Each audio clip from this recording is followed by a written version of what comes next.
दोस्तों, यूएस को हम लोग बोलते हैं सुपर पावर। और सुपर पावर किलर आज की तारीख में निखर के आया है ईरान। ठीक है। आज नमस्कार, आपका स्वागत है हमारे चैनल लॉ कुम वेयर लॉ मीट्स विजडम। देखिए, 28 फरवरी से हमने देखा है कि यूएस ने ईरान में बम्बार्डिंग शुरू कर दी थी और उस ऑपरेशन का नाम है ऑपरेशन एपिक फ्यूरी। ठीक है। और उसमें उसके बाद ईरान के ऊपर यूएस के हमले के बाद ईरान ने स्ट्रेट ऑफ होर्मुज को ब्लॉक कर दिया। ठीक है। और 23 तारीख को 23 मार्च 2026 को डोनाल्ड ट्रंप ने अनाउंस किया कि वो 5 डे ट्रूस को अनाउंस कर रहे हैं। और ये उसके पहले उनके जो कमेंट आए थे डोनाल्ड ट्रंप के कि वो ईरान के एनर्जी इंस्टॉलेशन को टारगेट करेंगे, और अगले ही दिन उन्होंने ये बोल दिया कि 5 डे का ट्रूस कर दिया। आइए इस टॉपिक को थोड़ा सा और डीप में जाते हैं। देखिए, फरवरी 28, जैसा कि मैंने पहले बताया, यूएस और इजराइल ने ऑपरेशन एपिक फ्यूरी के थ्रू ईरान पे अटैक करना शुरू किया। और आपको ये ध्यान होगा, अयातुल्ला खुमैनी को उन्होंने मार भी दिया। ठीक है। और इनिशियल ऑब्जेक्टिव्स क्या था कि ईरान की मिसाइल कैपेबिलिटीज़ को डिस्ट्रॉय करना, उसकी डिफेंस इंडस्ट्री को डिस्ट्रॉय करना, और उनको permanently prevent nuclear weapons development of Iran. जबकि ईरान ने बोला हुआ है कि they don't have any nuclear weapon, उनके पास न्यूक्लियर वेपन है ही नहीं। ठीक है। ऑपरेशन एपिक फ्यूरी शुरू हो जाता है। Precision strikes targeted Iran more fortified military and nuclear installation. देखिए, ईरान के पास न्यूक्लियर इंस्टॉलेशन तो कोई as such nuclear bomb installation नहीं है, हाँ, लेकिन न्यूक्लियर एनर्जी को वो यूज करता था अपनी बाकी चीजों के लिए, बाकी जैसे एनर्जी क्राइसिस को सॉल्व करने के लिए। ठीक है। ट्रंप साहब, जो जिसे कहते हैं number 1 joker of the world, हाँ, of the world of the current century. ठीक है। He is the number 1 joker mister Donald Trump. उन्होंने देख तो कन्फ्लिक्टिंग मैसेजेस दे रहे हैं, कुछ भी मन होता है बोल देते हैं। स्टेट ऑफ हॉर्मुज को जो ईरान के पास, देखिए ईरान के पास इतनी कैपेबिलिटी नहीं है कि अमेरिका में स्ट्राइक करे, तो वो कहाँ, अरे अमेरिका के जो फ्रेंडली नेशंस थे, जो जितने भी अरब्स में और देश थे जहाँ पे अमेरिका का स्टेक्स इन्वॉल्व था, वहाँ पे वो स्ट्राइक कर रहे थे। तो जितने भी अरब कंट्रीज थे वो लोग भी परेशान हो रहे थे कि यार ये तो हमारा तो कोई झगड़ा ही नहीं है, और अमेरिका और इजराइल के चक्कर में हमारे ऊपर हमले हो रहे हैं। तो ईरान भी अपना स्ट्रैटेजिकली मूव कर रहा था कि वो अमेरिका में तो स्ट्राइक कर नहीं सकता, तो अमेरिका के फ्रेंडली नेशन पे स्ट्राइक कर रहा है अरब में।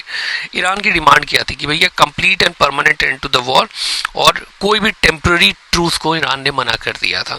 ठीक है। और ईरान ने क्या किया, स्टेट ऑफ हॉर्मुज को ब्लॉक कर दिया, जहां पे वर्ल्ड का 20% फ्यूल की रिक्वायरमेंट, डेली फ्यूल की रिक्वायरमेंट वहीं से गुजरती थी। ईरान ने उसको 95% क्लोज कर दिया। आइए आगे देखते हैं।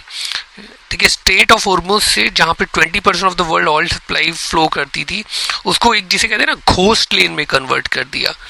वहां पे कोई जाता ही नहीं है, क्योंकि जाता है तो वहां पे स्ट्राइक हो जाती है। और जो भी इतने बड़े बड़े जहाज को जो लेके जाएंगे ऑयल्स को कैरी करके या गैसेस को कैरी करके, तो उनका इंश्योरेंस कॉस्ट बढ़ जाता है, क्योंकि कोई भी इंश्योरेंस कंपनी कौन इतने बड़े जहाज को इंश्योरेंस को कवर करेगा।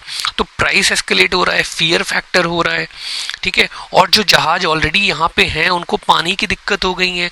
जो कमर्शियल जहाज हैं वहाँ पे ऑयल टैंकर्स जो कैरी करते हैं उनको पानी की दिक्कत हो गई है, पानी भी नहीं मिल रहा है। तो एकदम जिसे कहते हैं ना, ट्रैफिक जैम इन द सी हो गया है। ठीक है। जो बिजिएस्ट शिपिंग कॉरिडोर था वो एकदम साइलेंट हो गया है। The global oil crisis, economic fall out. यार ऑयल के बिना कैसे काम चलेगा? ऑयल के बिना तो आपका पूरा हर चीज में, आपको हर इंडस्ट्री में चाहिए, फर्टिलाइजर इंडस्ट्री में चाहिए, मूवमेंट के लिए चाहिए, पूरा लॉजिस्टिक ऑयल पे डिपेंड है। ब्रेंट क्रूड का प्राइस हो गया है 120, आजकल तो आज तो सुना है $138 हो गया है, लेकिन 120 मान लेते हैं। ये रशिया यूक्रेन क्राइसिस के समय भी इतना नहीं था। यूएस में गैस प्राइसेस $4 पर गैलन हो गए हैं, जैसे ना अमेरिकन की पॉकेट में होल होने लगे हैं। ठीक है। Trump considers lifting Iranian oil sanction. अब ट्रम्प ने बोला है कि ईरान के ऑयल सैंक्शन की और कोई देश ईरान से ऑयल नहीं ले सकता, उसको विड्रॉ करेंगे। अरे भाई आप विड्रॉ क्या करोगे, लोग जबरदस्ती जाके ले रहे हैं, आपका तुगलकी फरमान कौन मानेगा कि रशिया से मत लो, वेनेजुएला से मत लो, ईरान से मत लो, ऐसे तुगलकी फरमान कोई ना है। ये जिसे कहते हैं ना कि इंपीरियलिज्म की तरफ चले गए हैं, कहीं पे भी घुस जा रहे हैं, वेनेजुएला पे चले जा रहे हैं, क्यूबा में चले जा रहे हैं, इराक को खराब कर दिया, अफगानिस्तान को खराब कर दिया, वहां से दुम दमा के भाग गए 20 साल बाद। ठीक है, वियतनाम से इन्होंने इतना वो लिखा है, सबक लिया है, 50,000 सोल्जर इनके कॉफिन बैग में आए थे, और उसके बाद भी अभी भी इनकी लड़ाई चल रही है। ठीक है, जिसे कहते हैं ना every single day 112 billion dollar का नुकसान है every single day global economy को, ये हॉर्मुज के ब्लॉक के कारण। ठीक है, एकदम आपने रास्ता ही ब्लॉक कर हो जाएगा। और ईरान के पास क्या है, ईरान तो उसके पास ऑप्शन ही नहीं है कि वो तो ब्लॉक करेगा और स्ट्राइक करेगा, जो उसके बस में है वही तो करेगा। वो मरने के लिए कोई ना पैदा लिया है ईरान ने। देखिए जियो पॉलिटिकल फॉल आउट और इंडिया का स्टैंड। देखिए नाटो ने तो बोल दिया कि भैया वो अमेरिका की मदद नहीं करेगा। डोनाल्ड ट्रंप ने बोला कि भैया स्टेट वो हॉर्मुज को स्ट्रेट को करने के लिए आप अपनी शिप भेजो। नाटो ने मना कर दिया कि this is not our war, you people have escalated, you USA and Israel you have escalated, you suffer the consequences. In fact UK ने भी बोला कि हम जहाज नहीं भेजेंगे, हम अपनी सबमरीन भेज देंगे ताकि ऊपर ही ऊपर कुछ पता ना लगे। अब देखो Iran is coming as a super power killer. America जिसकी तूती बोलती थी, उनको जैसे कहते हैं ना छठी का दूध याद दिला दिया है। इतने दिन हो गए वॉर को, 28 से है, 3 हफ्ते हो गए, हाँ, और अभी तक they are still going strong. America is not winning the war and Iran is not losing it. This is the crux of the situation. America is not winning and Iran is not losing. This is the current situation. देखिए Iran is जिसे कहते हैं super power killer, super power challenger, जो भी आप नाम दे दो। India देखिए, इंडिया का ना स्टैंड, इंडिया का मतलब इंडियन गवर्नमेंट का वेरी डिमोरलाइजिंग स्टैंड। कुछ बोला ही नहीं, कुछ भी नहीं बोला इंडियन गवर्नमेंट ने कि किसी लीडर को अरेस्ट जान से मार दिया। Ayatollah Khomeini, he was a religious leader, he was not a political leader, he was a religious leader.